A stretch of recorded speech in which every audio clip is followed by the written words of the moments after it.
as far as kind of mistakes to avoid making, what are some of those as it pertains to the smaller things? Like what sort of mistakes would you suggest that we try to avoid? Letting anyone buy any kind of attire or order any kind of attire before the bride has purchased her dress. Her dress is going to dictate everything else. The formality of her bridesmaid's dress, her mom, other mom, even what the groom and groomsmen are wearing, quite frankly. If she has a super formal dress, the guys are going to probably end up in tuxes or a more formal suit. Not a beige suit. Right. It's going to be something, whereas if she has something more casual, then, the guys it might be great that the guys are wearing linen, but you want to kind of have her dress dictate everything. How many of your grooms ask for linen suits? It doesn't happen super often in Charlotte. I feel like it's more of like a, beachy thing. Yeah, exactly.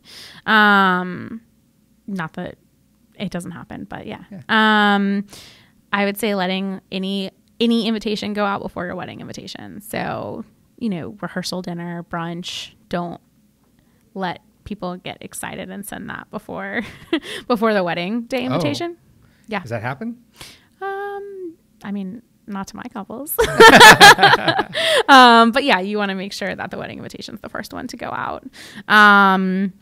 And like we were just talking about, wedding day paper goods, you actually don't want to buy anything until you finalize those numbers. That makes sense when you say that, because you don't know who's going to actually show up. Exactly. And sometimes table numbers can be very expensive. I mean, depending on the style that you're looking for. So you don't want to spend extra money that you don't need. So once you finalize the number and finalize the seating plan, then you can order like table numbers and programs and favors and all those little things. You don't want to have like 300 koozies left over after your wedding day like we did. Yeah. True. Koozies for life. Yeah. Yeah, we're locked in on those. Yeah, exactly. Commitment. Buying any kind of decor before you book your florist and rental company, because you don't know what they're going to provide. So I would find out what they can provide, so you don't have to buy it. You don't have to figure out how to get it there, how to take it home, what to do with it after the wedding. So I would have them source as much of it as they can, and then go from there. And then, my favorite tip is spending more than was budgeted. Don't do that. Yeah. Yeah. So pay attention to your budget, especially with these things. A lot of these things are kind of done closer to the wedding day. So you'll have booked a lot of those big vendors. So pay attention to your budget and make sure that you are careful not to overspend here either, because these things can add up quickly. Yeah. I would add, and we've talked about this in the timeline, but making sure that these sorts of things that tend to be more DIY or require more setup, that it's accounted for. You don't want to go overboard with buying your own linens and then having that to iron them and steam them the day of, as well as like set up huge centerpieces yourself, trying to save money, which is fine, of course, but you want to make sure you account for that and who's going to do the work.